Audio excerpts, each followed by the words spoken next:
Suit up, strap in, warm the tires, and leave on yellow. Time for the MitsuTimes podcast. Presented by MitsuTimes.org, the home of the fastest Mitsubishi cars. With your host, Josh. All right, what's going on, guys? My name's Josh. Welcome to the MitsuTimes podcast. This is our 100th episode. 99 so far. I feel like it's been 5 years in the making, but it's really been less than 2. My guest host for this special episode is Mr. Nick Amaral, the owner and driver of the beautiful Wild Evo. You can probably see behind me here if I move my chair out of the way. How you doing today, Nick? I'm here, baby. I'm here. Don't sound too happy about it. Oh, it's been a rough day, man. Really? It's cold. It's snowing. No heat in the shop today. So who's the boss around there? Somebody needs to get some heat. No, I know it's hard out here. I keep putting the suggestions in the box, but nobody ever checks the box. Oh man, need to call HR. Shane, get HR on the phone. All right, Josh. So let's jump into this, eh? Yeah, let's do it. So, how and when did MitsuTimes get started? All right, so I told this story a little bit on the very first episode, but I will retell a little more detailed version of it. So basically, there was a website once upon a time called DSM Times. I think it was .org, maybe .com. And that site basically kept time for DSMs and Evos, StarQuest, Galant VR4s, and that was about it. Maybe 3000 GTs, I don't remember for sure. Somebody can correct me in the chat here. So everybody went to that website probably, as much as I did, 3 to 5 times a week. And was checking out the times, especially after we heard on the forums that someone had broke a record. The problem was the website was not a great database. It was basically the driver, the car, the turbo, nitrous, yes or no. That was it. No pictures, no nothing like that. And if, let's say that Rafe made a pass at 750 and then he made a pass at 760, they would both be on there. So it was kind of filled up with like 11 David Busher passes and then everyone else here and there. Gotcha. And it was only really like a top 20, top 50 kind of thing, I want to say. But I mean, it was still great to go look at. See what turbos people were running, stuff like that. But so the guy who ran the website, he worked for Force Performance. And in, I believe, 2017, 2018, he passed away. And never gave the password or anything like that to anyone else. So he kind of took the website to the grave with him. And there was definitely a hole left in the community where people missed DSM Times. People missed going there and checking it, see what turbos people had. All we had to rely on was, DSM tuners, which, nobody really uses the forums anymore. And it's really not well organized on there. So I started with an app. I thought that would be easier. People just check on their phones. And it worked pretty well. It was also top 50 only, but it had a picture. It had some more information, 60-foot, turbo, what drivetrain they were using, nitrous, yes or no. You could view the slip, which you couldn't do on DSM Times. And it worked. I think it worked pretty well. It had almost 300 downloads overall, and did that for like maybe 8 months. And then I thought, maybe a website would be better. So December 2018 is when I can't remember for sure if that's when I started the app or when I started the actual website. But that was the day that really it took off, because when I had the website fully built, it started, like slowly, like maybe 10 visitors a day, and then I would see it get posted on Facebook, or someone would talk about it on DSM Tuners. And then that's when it really started to take off, and the website really started to shape into what it is today. When I first started, it was pretty much only like overall list, the front wheel drive list, rear wheel drive list, all wheel drive list, Evos, DSMs, stuff like that. But I knew from the DSM Times era that I wanted to have more coverage of a lot of Mitsubishi platforms. And that's when it really started to spread into, I think we've covered almost all relevant Mitsubishi platforms on MitsuTimes now. The ones that people complain about sometimes, like 8th generation Gallants and stuff like that, they share chassis with other cars, so it's easier just to group them into their own thing. I get really irritated. I know, Nick, you and I talk about this a lot. I get really irritated with micro records, so when people want a list for, I don't know, let's take the 7th generation Gallant. Like, there's really no point. It's just a 4-door 2G, really, made in the same plant. I don't see the need for things like that. I mean, if the quickest one was, a 7-second car, we could talk about it, but we're talking about 14, 15-second cars. There's just really no point in making that list. And, there's 30 lists now. I think over 30 now. And I think it's damn near perfect to what it is from when it started. And we have the dyno list, something that we started at the beginning of this year.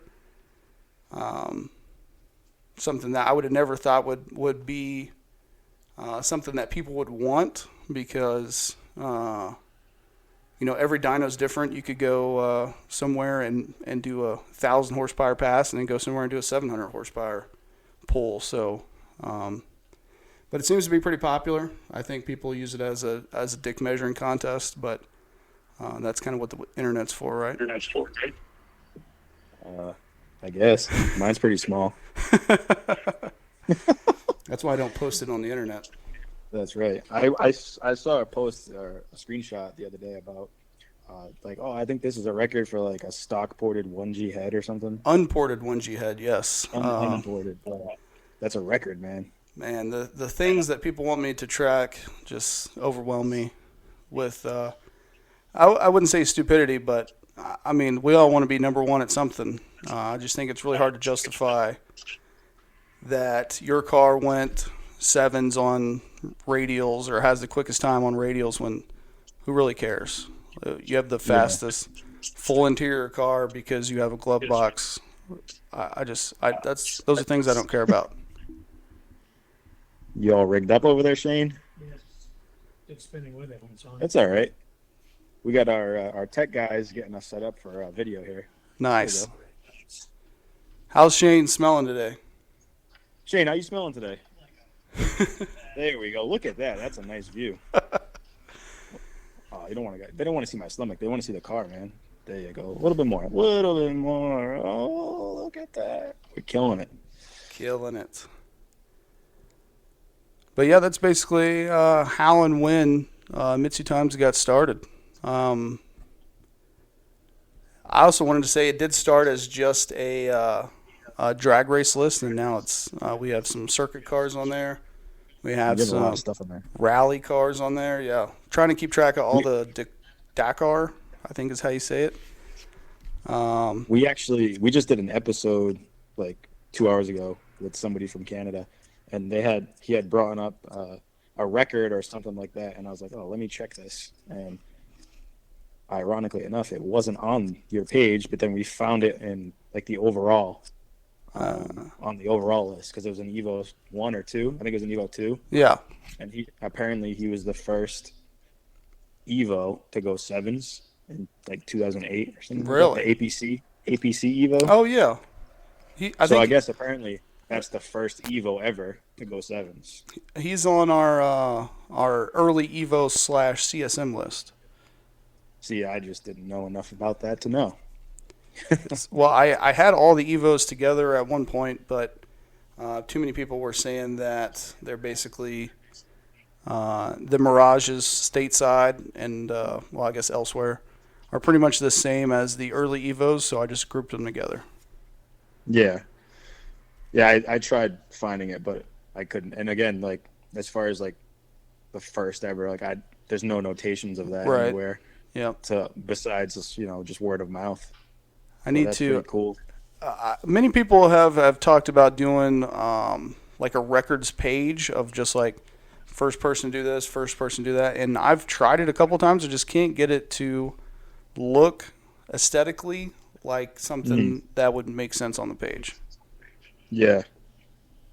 I think Kenny has like a Facebook page just for like the Evo chassis, like the CT9A. And I want to say it's just groups. Like you just put like records for turbos, ET record, mile per hour record, things like that. And it's pretty cool. I'm actually on Facebook right now, so I could check. I think that's something that I need to look into in the very near future of just a records page. Not things like unported 1G head. No, we're not going to do that. Yeah, no, who cares about that stuff? Definitely, the first people to run sevens. That's huge, right? Yeah, it's huge. Got to keep stuff like that. Make sure people don't like forget. If that was the first ever Evo chassis to go sevens, I mean that's a cool record, or like a piece of history, Yep. But if you were the first person to go sevens with a balance belt still on there, no one cares. Please don't message me that. Well, I mean, my car was the first Evo to go sevens with pink wheels. So get at me, dog. Somebody will come in and say that. Also, a size 10 shoe. Ah. I had a size 10 shoe in the back seat that day. And with one sock. The only Evo I've ever saw with a pedal board. Yes. That is correct. So there's also turbo records on this page too, Josh. That's kind of cool. That's a neat thing to have. Yeah. Yes, some people do ask sometimes about 64 millimeter records and this, that, and the other. Yeah. It's tough. One of these records is wrong. So, Kenny, you're going to have to update your page, bro. Ask him who has the radial tire record, because I'm tired of talking about it. So, after some digging, I figured out with Rafe that Midian didn't go 830. He went 860 or 870 something, like 15 years ago on radials. Well, there you go. Like on a true DOT radio, like you could drive it on the street. He's just wild enough to do it. He is wild enough to do it. We're actually all going to order a set of radials and take the record back to the States. Well, we're going to see. I mean, it seems to be a big thing on radio records, so we're going to try and just see what we can do. Hell yeah. Maybe we'll go quicker than like my personal best. That'd be funny. Maybe that's the secret this whole time. It's just radials. That'd be scary. Yeah, probably. But I think if you beat those Australian guys, are they Australian or New Zealand? Don't come at me in the comments. Is there a difference? I'm pretty sure. New Zealand and Australia is different? I'm almost certain, yes. I got to get my geography figured out. They're gonna come at you after if you guys take that record back. It's okay. It's all right. So we it's honest work. Yeah.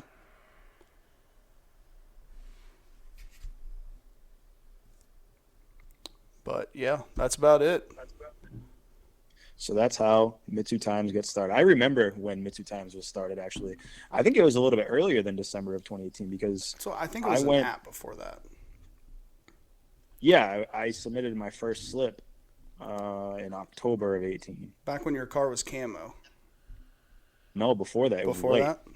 It was all white. It's when I went 990. Okay. It was the first season I had it. And you're like, hey, you actually sent me a text. Like, hey, I have like this cool way of keeping track of Evos. You should upload it here. And I was like, all right, cool. I will say, back when it was an app, I had to physically go in and move everything around to put people in order. So if you were new to the list and you went straight to the top, it took me all day to get you added. Wow. Well, good thing I didn't go straight to the top. But nowadays, you can submit a slip and I just click a little box and you're on the list. See, it's a lot easier is what you're saying. Yes. It's slowly improved over time. At some point, it's going to be fully automated. I just can't trust people to type their own name because they don't capitalize. Well, let's talk about that then. What is one thing that you wish you could change about your website? Well, the biggest thing is people don't know that there's a website. They message me all the time and say, hey, I want to get on your Facebook list or whatever. They think it's like Kenny's thing. Right. And that's really irritating because 95% of the work I do goes into the website. Right. So I changed a lot of the social media to say MitsuTimes.org instead of MitsuTimes so that people would get the hint. Interesting. I think it's working. Things like the fan favorite and stuff like that has definitely helped over the years to get people to the website.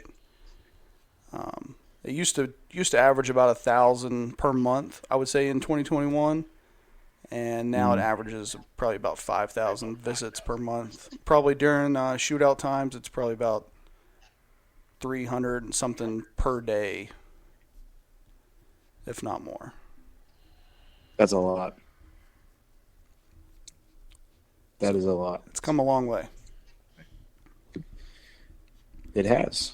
I also think the podcast has helped too. I think people, I mean, you know this as well, like you need the people who are on the show to share their story and then to share when it's posted, say, hey, put this out there so other people can see it. Then they go, oh, wait, what's this?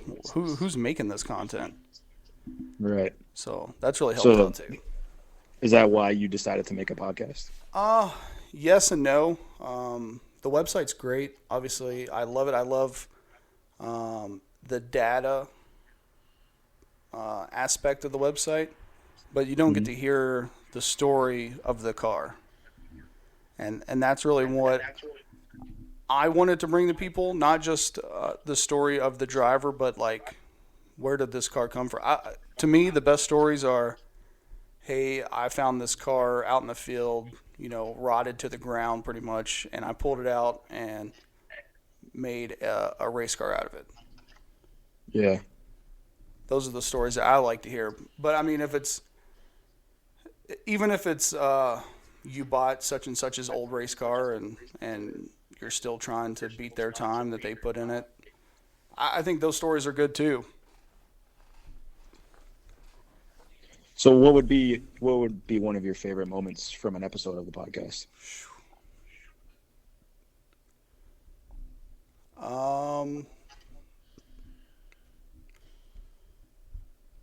That's a tough one. Even though I sent you these questions, I should have been more prepared for them. I just made sure that it was from you and not somebody else, and I was just like, wait a minute. Well, someone had sent that, I think through Instagram or TikTok. I would have to say that my favorite moment is probably talking to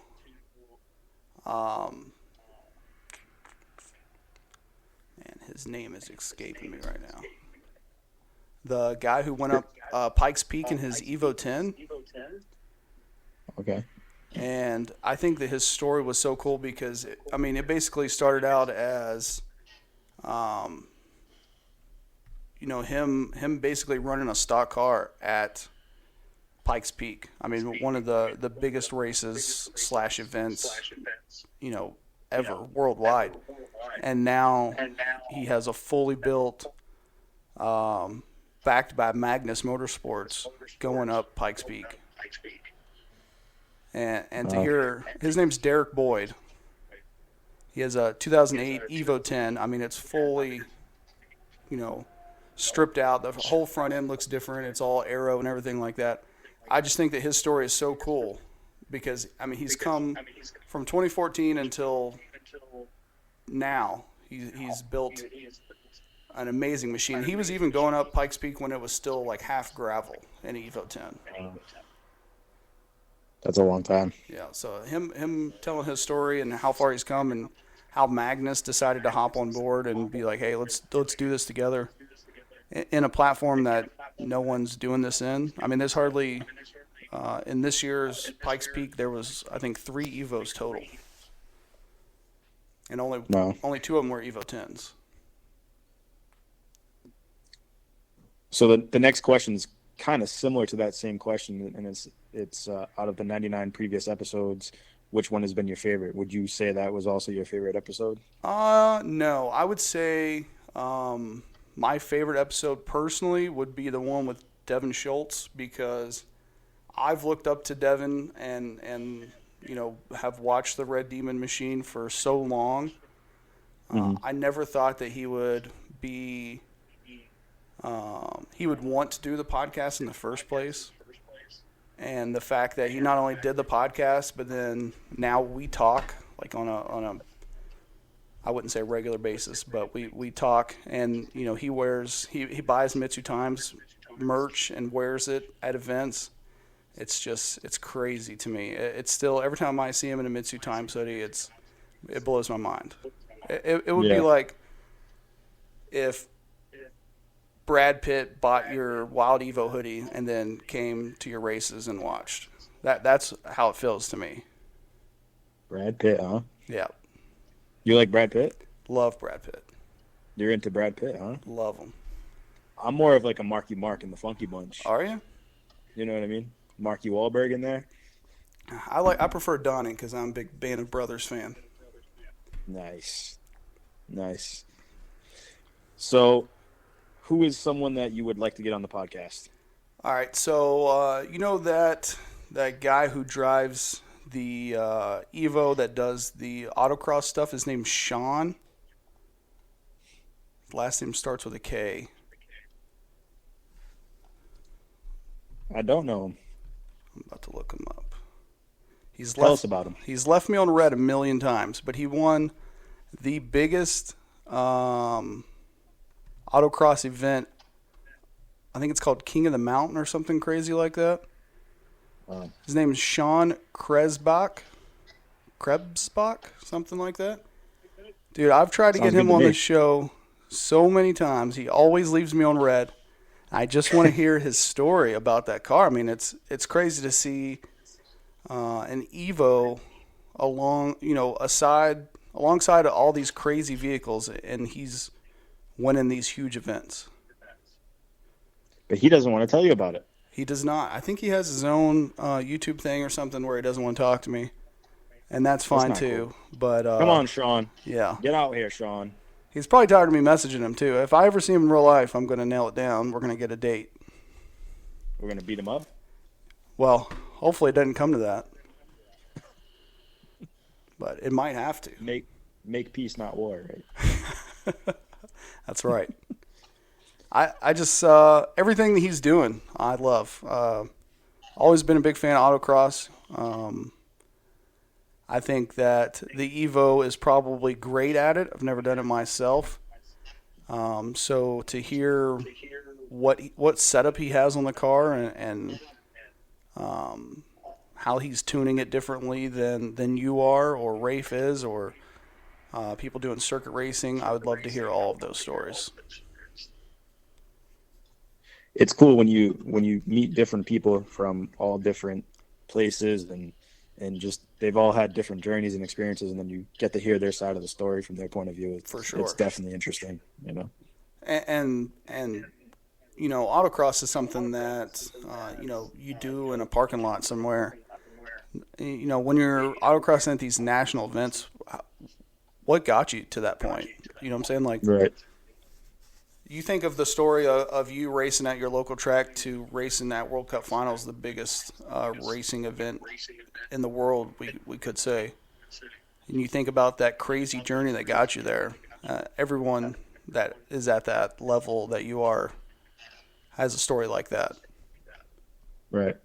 And I just want them to share it. And if not, we got to beat them up. That's right. All right. We're going to have to hold them down.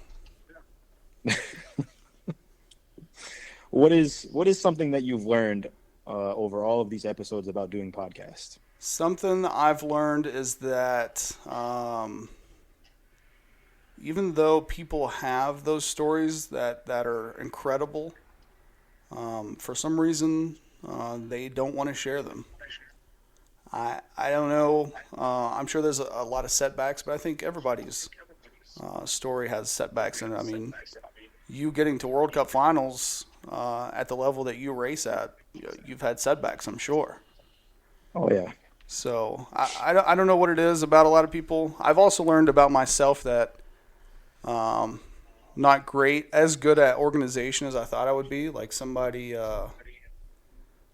I'll finally get a podcast set up and we'll say, hey, let's do this on the 28th at 4:00. But I'm in my truck driving, so I don't save it. And then all of a sudden it's December 4th, and I'm like, oh shit, I forgot all about it. Or like when you reached out to me and said, hey, I'd like for you to be the guest host on December 6th at 1. Yep. And then I reached out to you over the weekend like, hey, it's this Wednesday, right? And you're like, yeah, like the 18th. Yep. I need to utilize the calendar on my phone a little better. Yeah. Or, here's a suggestion. I mean, I'm not sure how your HR is over there at MitsuTimes podcast. If you put this in that box, maybe someone will listen. But what I've been doing is I've been trying to put who I'm going to interview, like who the guest is, the date and the time, and I just put that right on the website. That way I don't forget. Like, hey, this is being recorded on December 6th at 1:00, and then it'll be live, December 10th at 9 a.m. So it's been working for me because I also have a lot going on, and it's very easy to forget things. Yeah. Especially when you have everything going on. Like, you're not just doing this to get paid or anything. You're doing it as a hobby and for fun. So that's even harder to pay attention to. Yeah. You're running a website, you're running a podcast, you're selling merch, you're doing fan favorites, and I'm sure you have other personal things going on. So it definitely helps keep track of what you're doing by just seeing it every day, Yep. I definitely need to get better at that. That's going to be, I'm going to fix that for 2024 for sure. Cool.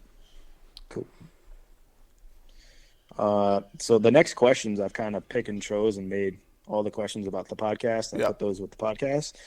The other ones I have are about you and then also the website. Okay. So tell us about your cars currently. All right. So, my other cars are all boring, but I have two that I think are pretty cool. I have a 1999 Mirage that has a 3.8 liter 6G75 swap, front wheel drive, all stock engine, top to bottom, all stock. It's been ever since I seen what these guys in Puerto Rico have been able to do with these cars. I knew that that's something that I wanted to do. Our plan was to bring it to the shootout, but I knew the track people were going to get at us about the cage. When I bought it, had a very poorly done, like a 4-point kind of deal with the harness bars and everything. Yeah. And we got a little more serious with it, put a weight plate on the front. We moved the fuel tank and the battery and everything in front of the front axles. And it's going to be a pretty sweet little car when it's done. It's actually at a shop in Kentucky, which is where I'm from originally, and it's kind of like a family friend deal. So it's not really a priority to them, and I get it. It just sucks because I didn't get to really stretch its legs all year after we put the engine in early this year. So it's something that I'm really looking forward to for 2024 is getting that car out there.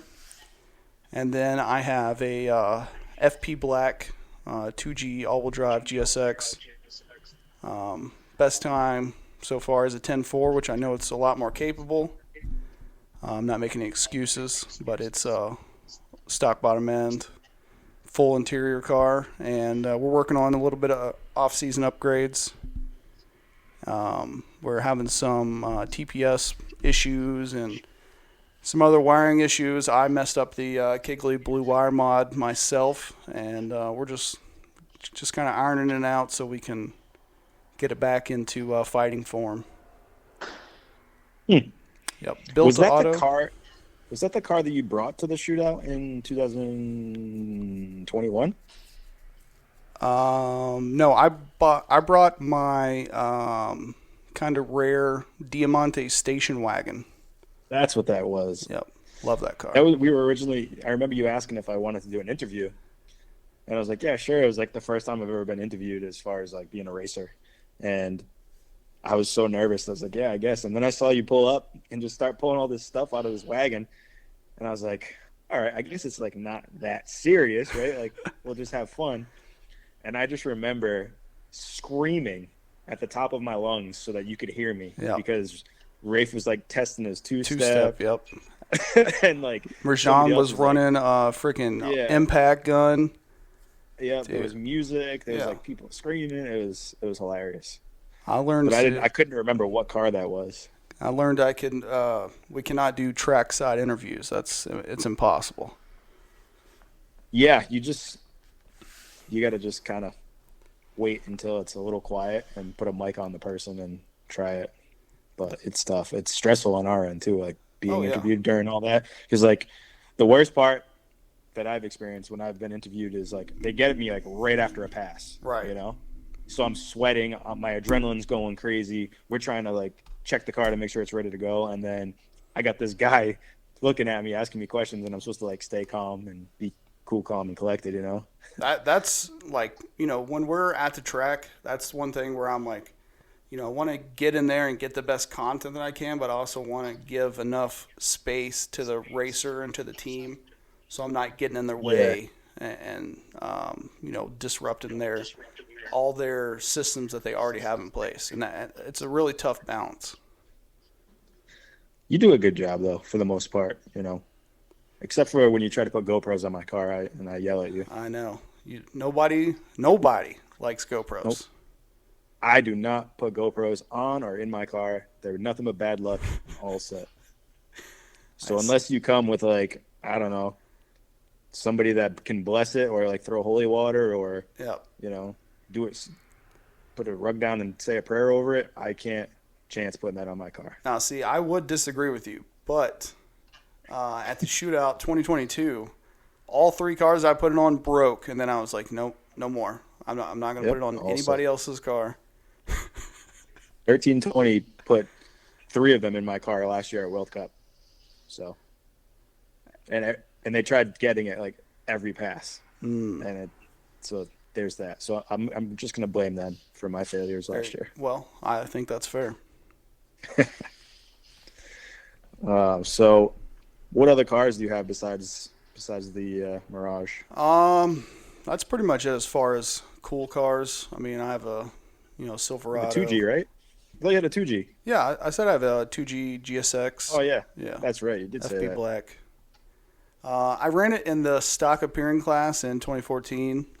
Didn't even qualify because here's the really shitty part about that. I trucked it all the way from Oklahoma. I think it was 18 hours, something like that, and had one decent qual pass, and then the second one started having transmission issues. And just never got it straightened out. Even brought it back home, still couldn't get it straightened out. I had to pull the trans and have it rebuilt. So that was real fun. Yeah. I got to learn the heartbreak of driving across the country just to brake on the first pass. Well, second pass that time. We've all been there. I tell you what, I was, for when it happened, I was ready to give it up. But then, just getting a chance to make a pass in front of everybody at the shootout, I was like, all right, I got to do this again. But, unfortunately, that was the last time that I've even brought a race car to the shootout. Yeah. So. And when was that again? What year? 2014. Wow. I wasn't even old enough to drive. Yep. That was rough. Yeah. So, let's. I guess we can just kind of get into the website. Like, what are your plans for 2024 as far as the website goes? Well, the plans really. I really got to get on top of the circuit racing guys. I'm not really doing them as much justice as I could be or should be. I really want to get on top of their world and get some more cars added to the list and try to get those guys more involved, because when I talk to them, either on the podcast or in person or whatever, they don't even know that there is a circuit list. So that's one thing that I'm going to work on. Also, globally, a lot of people think that MitsuTimes is a list just for U.S. cars, and that's not the case. What about like Mitsubishi-powered boats? We could start a list, theoretically. Yeah, I think there might be somebody interested in that list. Probably. They have they hold the Maybe record like for Mermaid Man or something. Unported boat engines. Mermaid Man, I heard. He's really interested in that. Something to look into. Yeah. Cool. But, yeah, the guys in Thailand, I know you've probably seen me post about them, and the guy who speaks English down there, his name's Chris, super cool guy. Yep. They're all huge, very passionate about Mitsubishis and Evos and stuff. And they've invited me to come down there. It's just, finding the time to cover that event plus all the events that we have here. It's tough. Yeah, definitely. It's a long ways away. Yeah. And there's even some, like that racetrack in the UK, Santa Pod Raceway. They have a lot of really quick Mitsubishis there too. That the world's quickest FTO, Mitsubishi FTO races there. I would love to go cover that in person one day. I've talked to that guy a bunch, tried to get him on the podcast a bunch, but and there's even some 3000 GT guys there. So I think that's definitely plans for the future. Maybe not 2024 specifically, but 2025 for sure. I am going to attend a Grid Life event in 2024, so I can try to get some more of the circuit guys aware of the list and try to get them added. So, this episode of the MitsuTimes podcast is brought to you by Angry Arrow. Check out Angry Arrow's line of products for the DSM and Evo platforms. All Angry Arrow products use your choice of real gloss 2x2 twill carbon fiber or carbon fiber vinyl wrap. Angry Arrow products are designed to help reduce drag and rolling resistance on your DSM or Evo. The more aerodynamically stable your car is, the faster drag times will be at the track. Angry Arrow bumper shutters can increase trap speeds and stability in the quarter mile and have been tested to withstand speeds above 213 miles per hour. They are also great for daily driving use and can be kept on the car all year round. These shutters can withstand all weather conditions, sun, snow, and rain. Check them out on Facebook at Angry Arrow. You know what's crazy? I just had a different episode on my podcast with somebody, and they mentioned this huge event in like Europe where there was like almost 300 Evos on the track at one time, and I guess it's like some sort of a record. Like, how crazy is that you can go to Europe and watch 300 cars go down the track? Yeah, especially 300 cars that you like. Yeah, you're not going to find that here at the States. Yeah.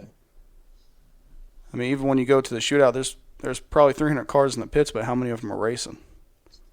Right, exactly. Supposedly these other events out there are like you drive them to the track, you hang out at the track, you go down the track, and it's pretty cool to think that there's still that many Evos running. For sure. I mean, somebody out there must be making parts that we don't know about. I guess in Europe and in Australia, there are a lot of people that are making parts. Also, I did want to say in 2024, I know I've said it a bunch of times, but I am still trying to host an event or events. There's a big car show type thing that happens in Florida every year called the Mitsubishi Owners Meet. The guy who ran that or runs that, he's kind of fallen off the face of the earth. So we're trying to put together a replacement for that. And I'm doing my best to make it involve racing for the first time. Mm-hmm. I think we're pretty close to figuring something out for the middle or the end of March. So that'd be cool. That is cool. I'm not sure if you heard through the grapevine, but RRT Motorsports in Wild Evo is hosting an event in New York at Lebanon Valley this year, August 23rd. And all proceeds are being donated to charity. So it's going to be a pretty good event. And we're hoping that, everybody can make it. It's a good test and tune right before the shootout. Right. And, World Cup still around the corner there.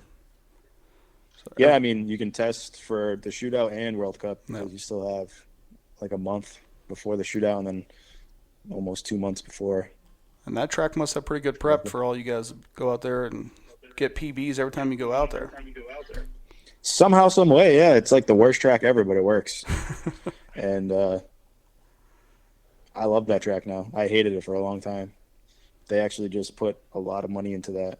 They redid the 60-foot. They actually redid the whole track. They're doing a lot of maintenance. So good. I mean, with all the tracks that you see closing down, that's good that some of them are still putting money into it. Yeah, and again, this track is like in the middle of the mountains in New York, like upstate New York, like kind of you wouldn't expect that it's New York. I'll put it to you like that. When you think of New York, you think of the city. Right. It is not the city, August 25th, you said? August 23rd. 23rd. There's actually a flyer coming soon, okay. So we'll be posting that up very soon, and we'll keep posting with all the details. There's going to be like trophies to win and things like that. Heck yeah.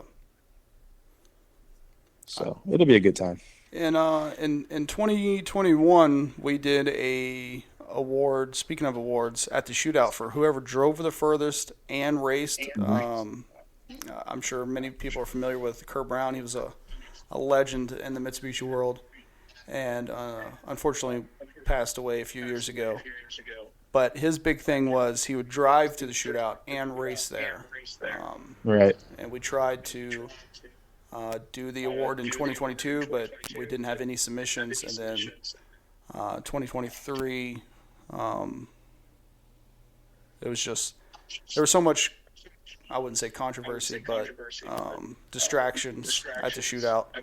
It just never crossed my mind to even think about the award, but it's something that I'm definitely going to look forward to next year, trying to get that award going again so people have something to talk about.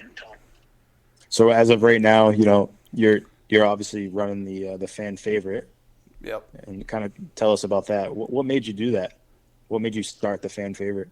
Well, the problem is in the off season, it's kind of like the website dies down and people kind of forget the achievements that people did in that year.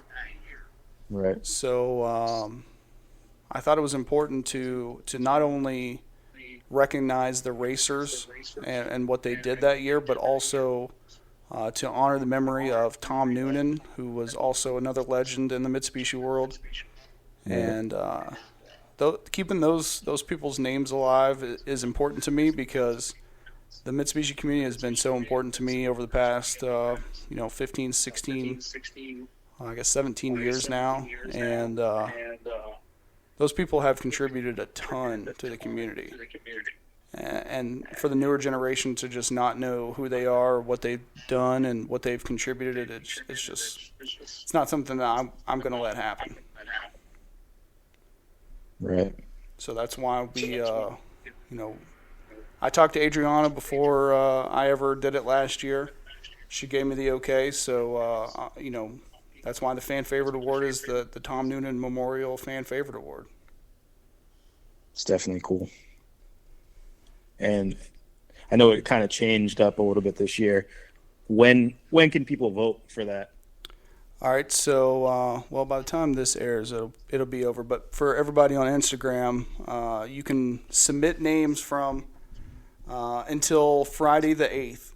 And then on Saturday and Sunday, which will be the 9th and the 10th, we'll be voting. You can vote for your favorite driver. And midnight Eastern Standard Time or daylight time, whatever the hell we're on now, the voting will end. And then sometime later next week, I'll announce the winner after I tally up all the votes. Will those votes be live?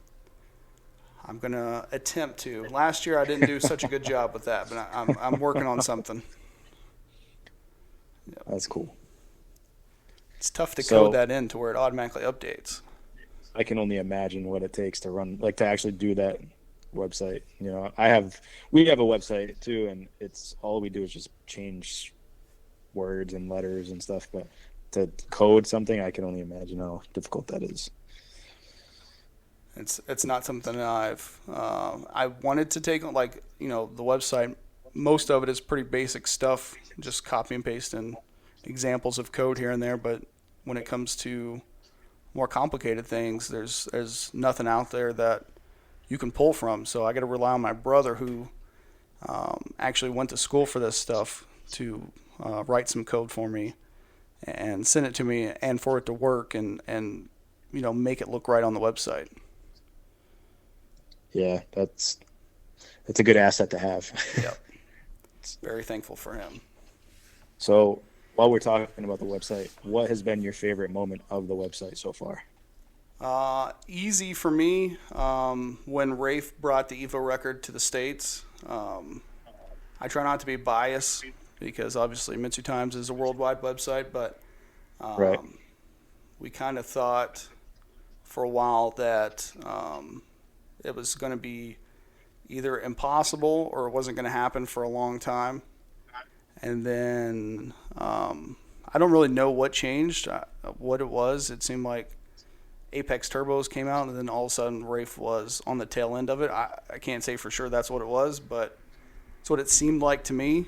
And then once Rafe broke it, and then broke it again, and then broke it again, I mean, that for me will, if the website was to end tomorrow and I could never do it again, that would be the most memorable event for me. It was definitely pretty epic to see that from both sides, because obviously, we're heavily affiliated with RRT, and we share pits and we help with each other, the car and stuff, and just see him set the U.S. record at the shootout. Yep. And then instantly back that up at World Cup like a couple weeks later, and then reset the world record, and then reset the world record again the next day. It was pretty crazy. And then go to Lebanon and then beat it again. Yeah, and then he reset it again, And then, obviously the mile per hour record, that was cool. So. And whenever, when Rafe broke the U.S. record in the States, you would think somebody who just did something like that, they would be very satisfied, very happy with what they just did, but that wasn't Rafe. You would have never been able to tell that he just did that. Yep. He was acting as if he's never made a pass in his life.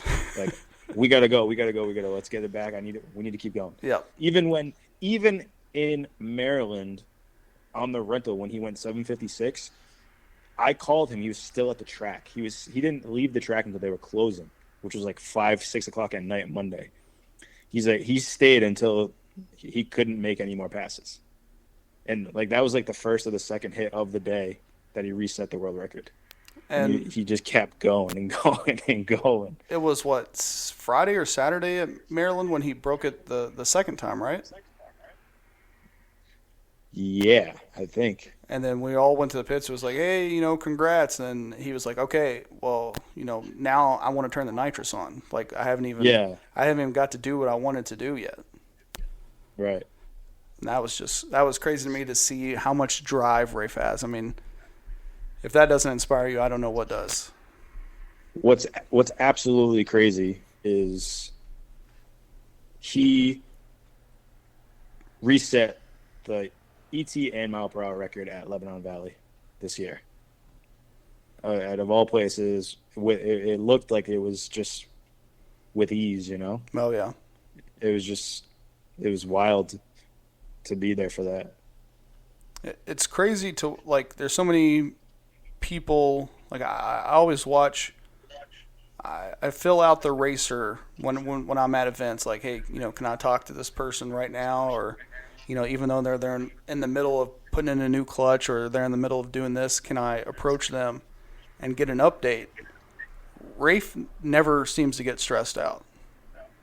No. The entire engine's blown up and he's got to replace it. He's still fine. You could talk to him. He wants to somebody to get him something to eat or a water or something like that. Yeah. He's ready to go. Right. And yeah, that's definitely Rafe to a T. Yeah. If you could just I don't know, simplify him in one word, it's just nonstop. That's it. Just nonstop. Calm. Yep. Just ready to go. He could go 250 miles an hour and still get the car ready to make another hit. Yep. And try to go faster, Try to find another way to improve on that. Yep. So, as far as questions, Josh, the ones you sent me, I have one left. And then if there's anything else you want to talk about, we can. I'm assuming this is the last question and this is how you wanted to end it. So, where can people find and follow for updates? All right. So, obviously, we're on Instagram because we're live right now. Facebook and then TikTok. I post all of the updates on TikTok. All the updates that have videos, I should say. I'm going to make here pretty soon. If you submit an update, it's going to have a video. Not only for me to post on social media, but also because I think some people are being kind of shady. I don't necessarily think that it's a majority of people. Obviously, MitsuTimes runs off the honor system, and that's all fine and dandy, but someone has to clean house, and I can't clean house unless I have all the tools. And, if you're trying to post you doing a 690 pass at 123 mile an hour, I'm going to have a problem with it. And if I don't have a video to go with it, I'm just going to delete it out of my inbox and, post it on your Facebook or something like that. That's fine. But I would say... It's interesting. Interesting that you bring that up, Josh. Yep. Because I have a situation for you. I have a 6-second time slip and video proof. That you do. Does that count?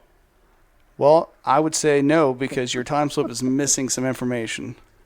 But it wasn't a disqualifier on the other guy, so technically that's a certified time slip. You're absolutely right. Right? And there's going to be some times like that that are going to be very difficult to tell. Look how many people believed Kenny when he posted it. I couldn't believe it. What was that? What was that? A 620 or? Yeah, 620. The mile per hour was missing. Right. And with like a 1.560 foot. Yeah, it's just. I should have just drew in like mile per hour. And if like with a crayon. If it wasn't you, if it was literally any other person, they would have set that into MitsuTimes, and I would have stared at it and gone, "What in the fuck is this?" Right. And you know what the worst part about it is? Because it was me, everybody knew it was bullshit because we were just joking around. But if it wasn't me, if it was some random, people would probably believe that. Yep. And argued with you and fought you tooth and nail and said, no, here's video proof. And then it's crazy. Post on Instagram how I'm the bad guy. You are a terrible guy. I know, but you're the worst. The thing is that MitsuTimes is a community database. It's not mine. It's not me. I don't make the rules. But right. I am the janitor at MitsuTimes, and I will make sure that people aren't shitting on the floors. And everything has to pass the common sense rule. And if something looks out of place, then I'm gonna send you an email and say I need some more proof of this. And you need. I think having a draggy in the car at all times would be great for everyone. I know that's not possible. But maybe kind of force that on anybody that's like outside of the USA, that you have to have two forms of a submission, like a time slip with a video and then also a draggy to back it up. Well, I don't think that's fair to everyone because there's certainly some places, Australia, those guys in Thailand, like those are real, like those aren't on an airfield. Those are real drag strips. Yeah, but I guess what I'm getting at is whenever there's ever been controversy, it's been either Greece or like some out of like a different country. Yep. With some weird way of recording a time slip and video. So I'm not trying to disrespect people that aren't in America, but when we make a hit on a track, it's like an NHRA track. Everything's certified. You have time slips, video proof. Everything's there. Mm-hmm. There's no sped up videos. There's never been somebody from here that's like, oh, I went 750, and they didn't provide like a bullshit slip or like a sped up video, or I don't know. I think the rule going forward is probably going to be I have this in my notes that I'm of potential rules / changes. I kind of go through them like once a week to see what I want to go forward with and what I don't want to go forward with. But there's going to be a number, maybe top 25, maybe top 10 even, that if you don't have a draggy to back it up, I'm just going to not maybe discredit it. Maybe that's not the right word for it, but I think if we're talking in the serious numbers, top 10, maybe even top 25, you got to have two forms of proof that this actually happened. I mean, a video's nice, but when we have movable, portable timing systems, I mean, anything can happen. But it's tough to fake the draggy. If the draggy and the time slip aren't close, then we know there was an issue. I mean, a lot of times too, like the track themselves will certify the slip. Right. And I've never seen that outside of the U.S. I think it's hard when there's portable timing systems, which we see a lot in Europe. People just at airfields with portable timing systems, and we're just trusting some Joe Schmo that went out there and set these lasers down, and we're hope that it's at 1,220 or 1,320 feet, but who knows? Yeah, exactly. It could be at 1,300 feet, it could be at 1,200 feet, it could be at 1,000. Yeah, who knows? That's the thing. That's what I'm getting at. It's just whenever there's been controversy, it's always been out of a different country, Oh, yeah. Well, I mean, even thinking back to when Sergio / Edward Pagan ran that first 7-second pass, I think not a lot of people, but some people for sure were like, no, don't believe it. Even though it was in Florida. And because there was so much money on the line for the 7-second bounty that I think people either didn't want to believe it or thought that somebody would be willing to cheat to get that $17,000. Well, wasn't that car a sequential? The Sergio / the yellow The yellow Evo that won the bounty. I'm not sure. I don't think so. Procos, right? Well, not no. Right, what is Proco. it? Yep. Procos Evo, yeah. I'm pretty sure that was a sequential, right? When he Could have been. I think that was what the bullshit was about. I mean, I wasn't in the Evo game at that caliber at that time, but I do remember hearing that I think it was a sequential, and that's why everybody was pissed off. Yep. I mean. But again, I don't know. This is just what I hear. And that's why I feel like anybody who's going to be breaking a top 10, top 25, we need to have two forms of proof for it.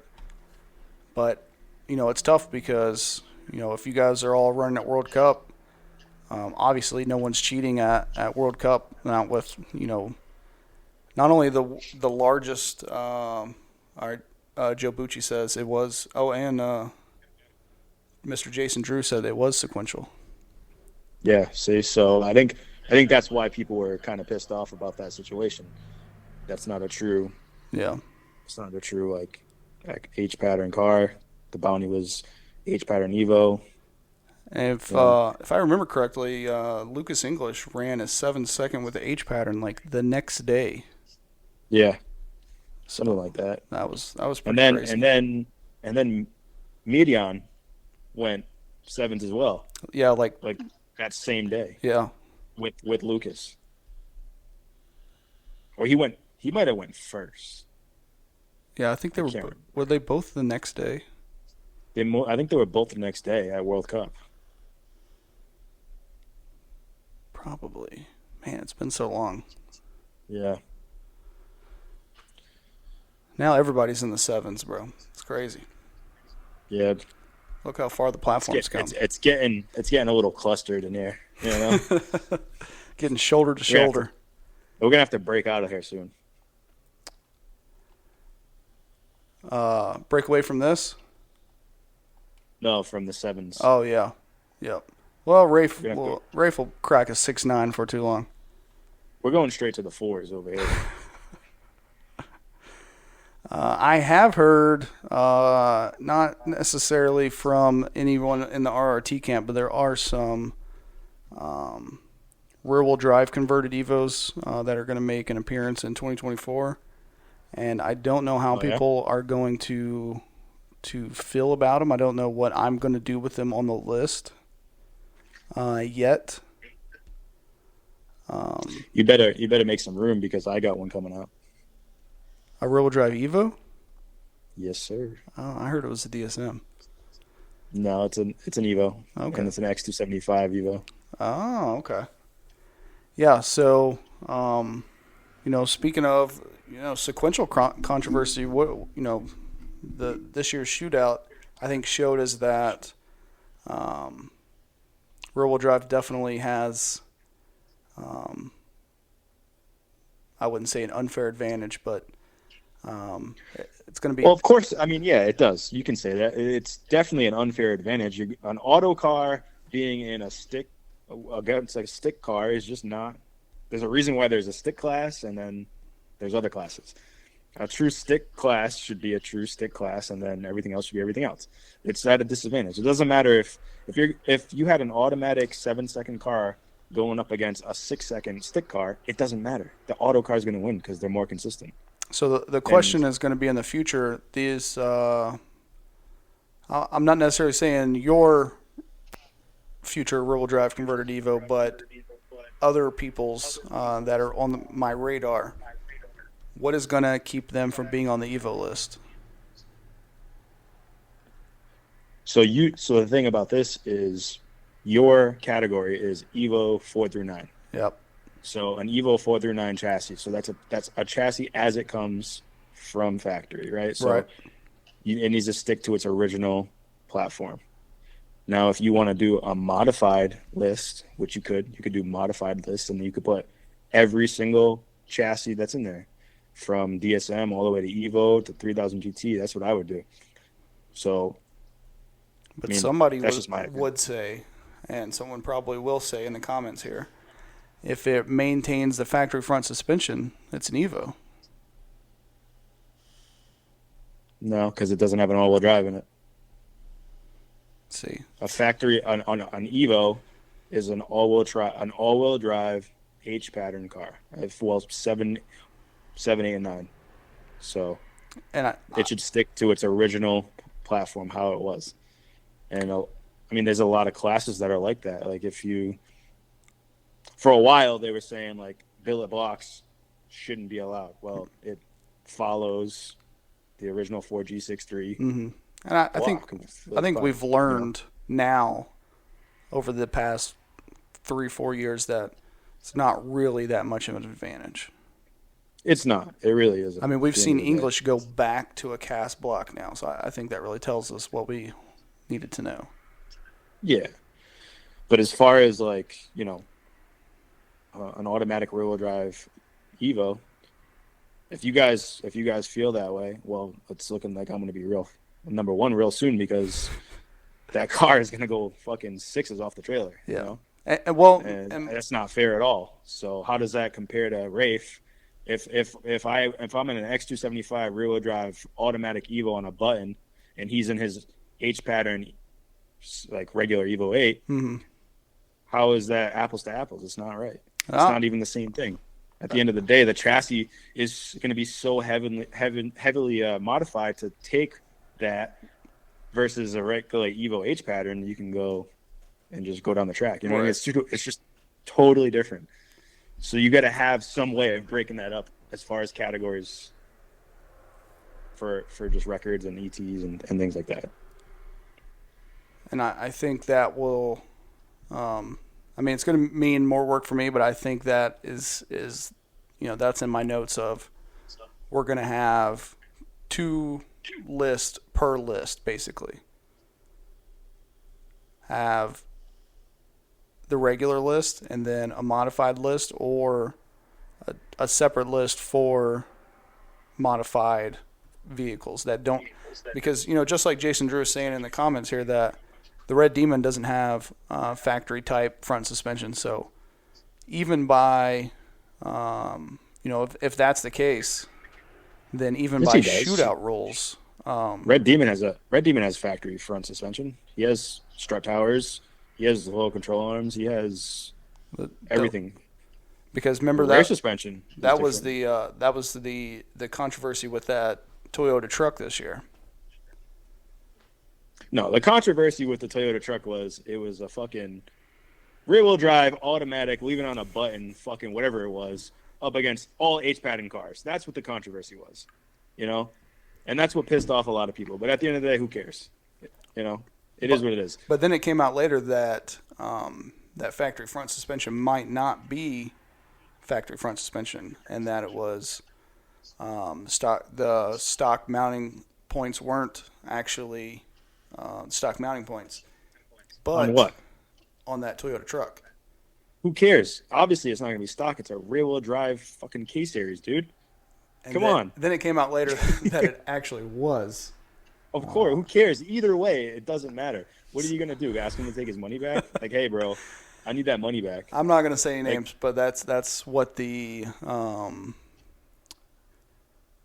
not the promoter of the shootout, but people from the shootout wanted me to get that money back from that person. Yeah, well, maybe if those people actually put the money up, they could go and hit him up and ask him for it. That's a separate issue. Right. Oh, man. I hate drama and I hate stupidity, if you can't tell. I know. But as far as this bullshit, like as far as classifying chassis and shit, I don't know. Any chassis that is modified, meaning it doesn't retain a firewall, strut towers, and rocker panels, should be considered a modified fucking chassis. Because that's how every other racing thing is.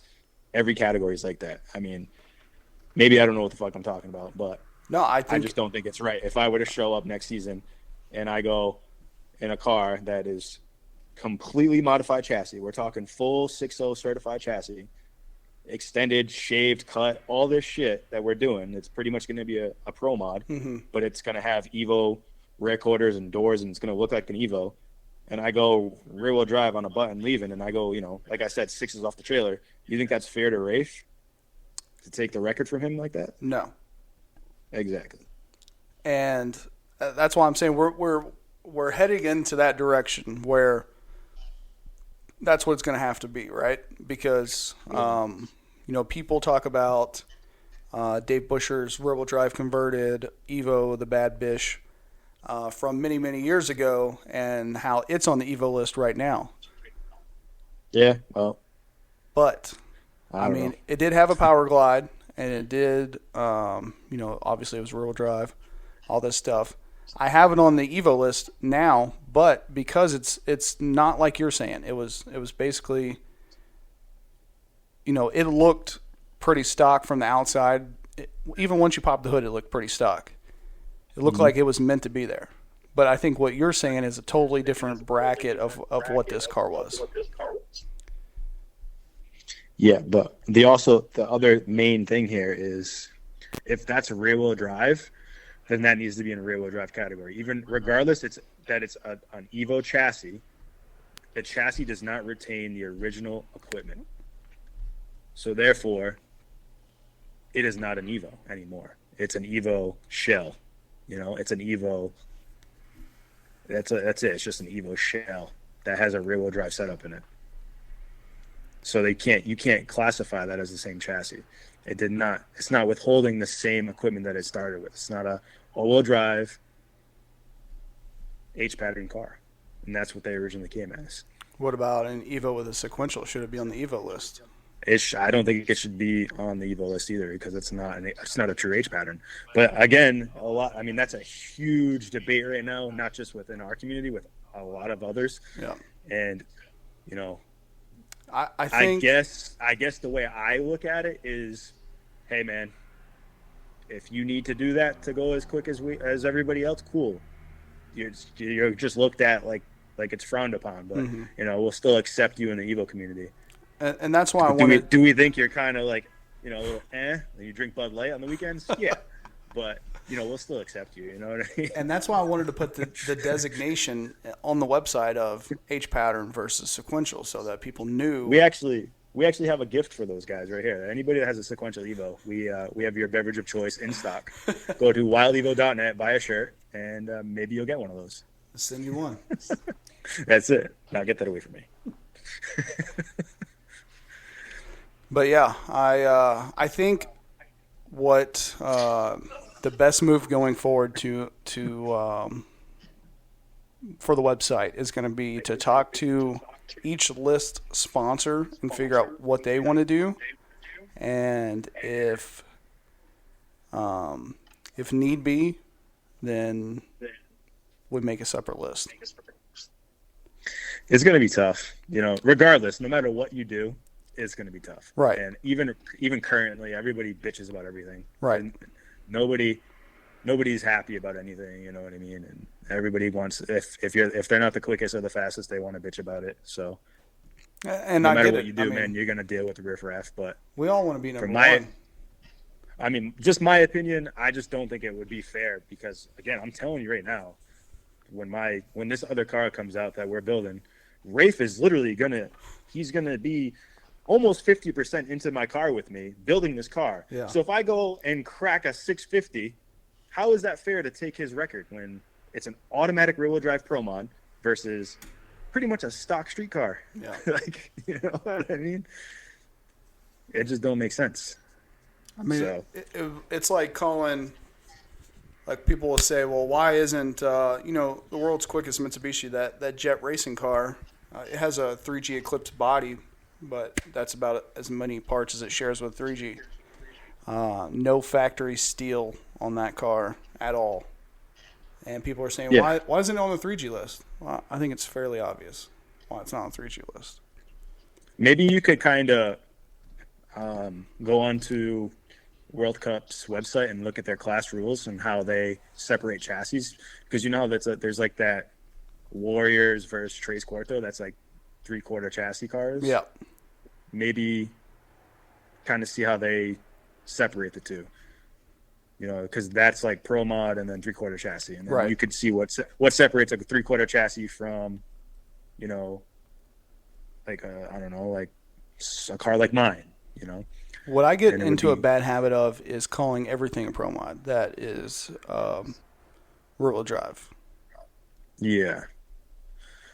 There's just so much to it, and if you sit there and really try to dissect it all, you're going to go nuts, and it's really not worth it on your end because, if there is anybody out there that really wants to add a car to a list that doesn't belong on it and they really want to fight you tooth and nail about it, then I wouldn't even put that car on the list. Screw them. Well, who's, Right. If they're really going to be that rude about it, just sorry, your car doesn't fit any of these lists. Have a nice day. And then they can post it on their own Facebook and everybody just make fun of them. But I mean, that's definitely, everybody should be on the lookout that is going to be a controversy for 2024. It is something that is coming. I think Nick is the only one who said publicly that he is building something, but there are a few more out there. Yeah, and again, I'm not, just so we're clear, I'm not here building this car to shake up this list. I'm literally building this car to just do something different, right? And try to compete more and go to different events, because there's a lot of events that my car doesn't really fall into as far on a competitive level, Yeah, and that's like the Wild Evo is my first priority. I don't want to get that mistaken either. We're gonna try and push that car as quick and as fast as we can go, but I do want to be able to jump in a different car that is a little bit more competitive and potentially win more money. Well, and let's face it, we're just limited. The other people that I've talked to, they're just tired of breaking drivetrain parts. I mean, I think it's not even that. I mean, it's not so much that with me and my car. I mean, we didn't really have that issue. It's more of, it's just easier to go into a car that is automatic, and you're literally leaving on a button, and it's consistent, and it doesn't break as much. It's gonna be a one-time setup fee, and then the rest is just regular cheap maintenance. Yeah. Yep. So I don't know, but here we are. You got me all Getting you worked excited. up. Oh, I'm not worked up. Not yet. If you want to get me worked up, we got to talk about, what do we talk about if he wants to get me worked up right now? Oh, let's talk. You know what? Let's talk about this. It has nothing to do with Mitsubishi or MitsuTimes. Okay. But we went to Taco Bell, and there was a gentleman doing like the self checkout, like he was doing his own order on this big massive tablet. Yeah.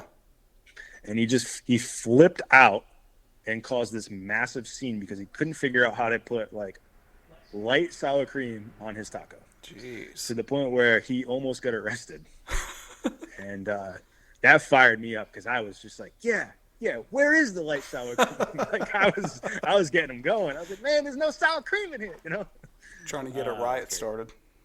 Oh, it was close. And then we, Shane and I were like, oh shit, we got to go record this podcast. Let's get out of here. And then meanwhile, this guy's plotting how to friggin' take over the Taco Bell. Here's something that's very important. What is your go-to Taco Bell order? This has something to do with this podcast. No. You're approving this. Is this MitsuTime approved? It's MitsuTimes approved. I need to know your go, because this is how I tell if I like a person or not. All right, so you got a pen and a pad? All right, hit me with it. All right, so there's two different go-to orders. Okay. And it all depends on what time of the year it is. I respect that. All right, so time of the year, if it's track season, so that's, I would say from May till about October. Yep. I get 2 beefy 5-layer potatoes, get rid of the beans, add potatoes with the spicy ranch. You're welcome, because I know a lot of you guys probably never heard of that. I get 2 of those, 2 nachos, and I get a Doritos Los Taco thingy. I do Crush that. I do love the Doritos So Locos Tacos. So that's track season. Now winter season, which is like what we just got today, I switch it up. I get chicken quesadilla, the Fiesta potatoes, Yep. 2 of those, Love those. and 2 tacos, because I'm always in a rush in the winter and I don't have time to sit down. Everything's So handheld. You got to just keep it, kind of handheld and ready to rip tater chip, And that's it. I guess the potatoes aren't really handheld, huh? Oh, it is when you just Scarf them down, scoop them back. Oh man. How about you, Josh? Since we're on this topic, I hope this makes the podcast too. Oh, for sure. I'm not cutting this out. This is really important to me, as much as I hate to admit it. Yeah. Well, let's talk about your Taco Bell order. A lot of times when I'm I don't do professional counseling, but my day job has a lot to do with just getting people's mind off of what's going on in their life. So this is a question I ask people a lot. My go-to Taco Bell order is I use the app, so I build my own box thing, and I get the cheesy gordita crunch because I love that sauce that they put on it. I get a bean burrito, extra onions, add sour cream, and then a bean burrito. Yep, love bean burritos. Beans, Taco Bell beans are like. Ugh. I know. And then cheesy fiesta potatoes. Oh, yeah. Got to get the potatoes. Sometimes I'll go cinnamon twist. When they had those strawberry twists a few months ago, those were fantastic. I wish they'd keep those full time, but I know they're not going to. And a Mountain Dew, of course. Sometimes Baja Blast, but not all the time. Got to go with the classic. Baja Blast. So, fun fact about Baja Blast. You should love that stuff. Couldn't go to Taco Bell without getting it. Then I realized that it was making me so sick. It wasn't the Taco Bell that was making me go to the bathroom. It was the Baja Blast. Yep. And once I switched and just either iced tea or like a Gatorade or water, no more Baja Blasting out of the backside, That's why they call it that. Yeah, I think so. I do believe so. The blue dyes laxatives. All right, so you get here the blue one, man? on that's what they have at the restaurant. They got purple now. Cool. The restaurant's up there? Yeah, they got purple Baja Blast. Oh wow, I've seen it in the bottle, but I haven't seen it out of the fountain. That's pretty sick. Yeah. All right, so here on the chat, what are some questions you have about MitsuTimes? Can you grab that for me, Shane? On the podcast, what do you got? Also, can you see the comments? I need some guests because I want to record a bunch this winter, so I don't have to worry about it all summer.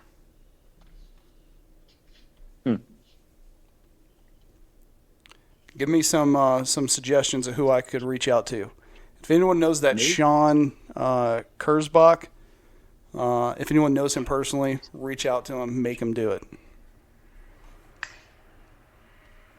I don't really have many comments on here. Did AMS and the Evo ever make the list? I think the AMS Evo's on there. I don't know. Here's the problem with MitsuTimes sometimes. People get a PB and then they never send it to me. And then expect me to know about it. Yeah. And it's not always possible. I try to be on social media as much as I can, but I'm not always on there. Kevin Jura, I am going to get Kevin Jura on. He said sometime in the winter, whenever he's not running that racetrack. So that is going to happen. Don't know when, but he will definitely. He's one of the I have on the future list. Here's some other people I have on the future list.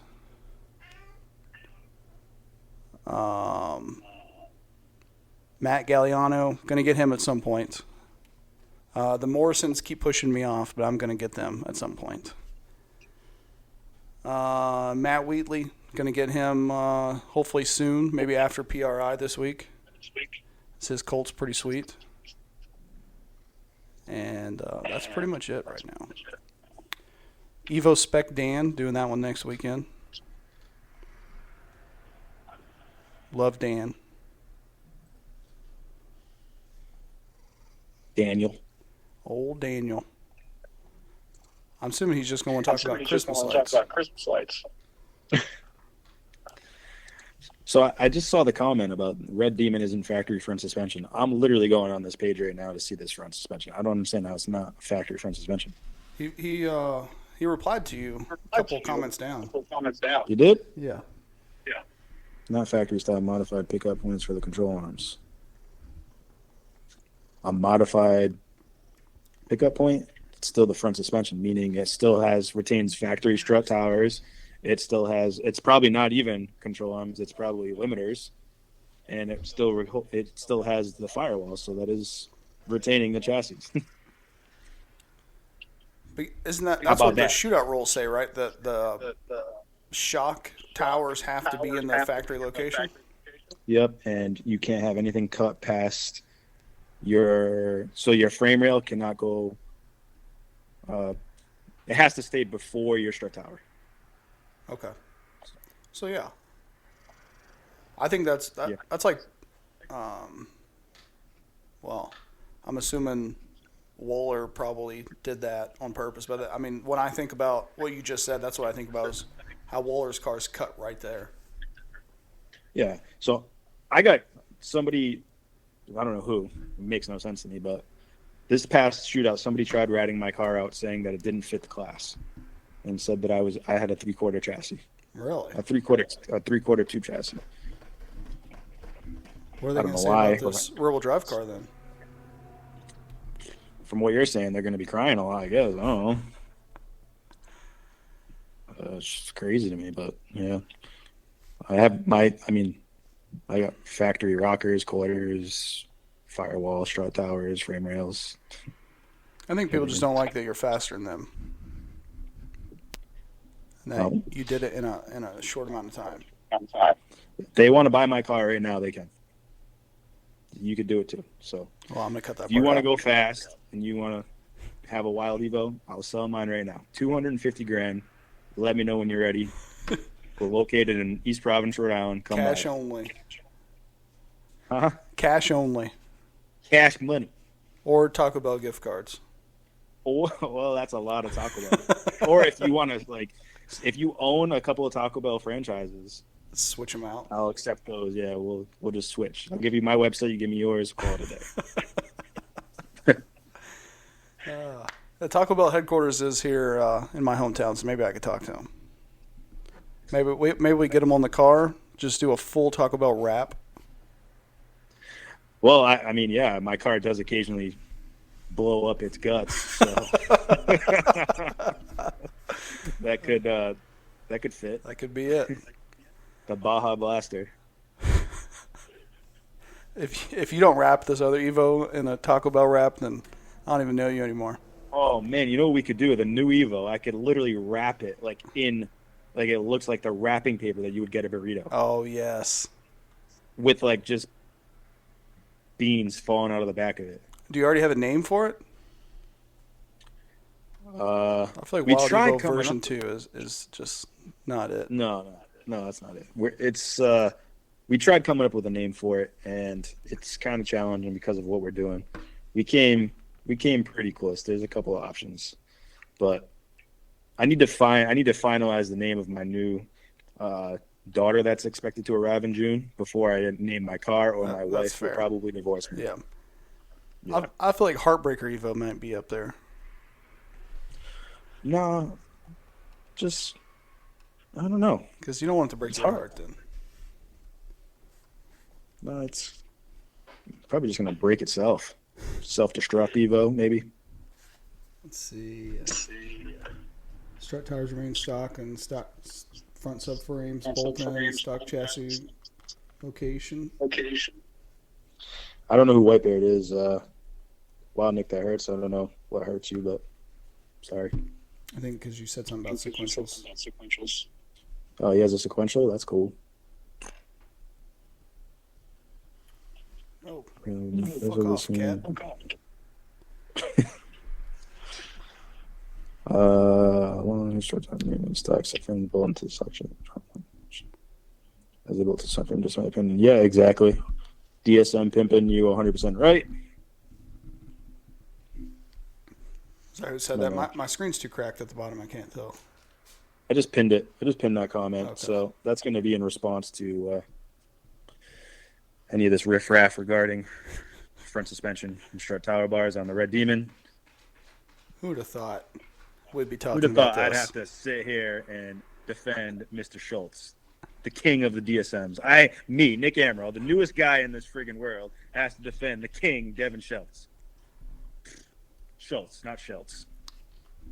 Yeah, I accidentally spelled it wrong. I can't even get his name right. Fan I favorite. can't even get his name right. That shows how new I am. I don't even know how to spell his name.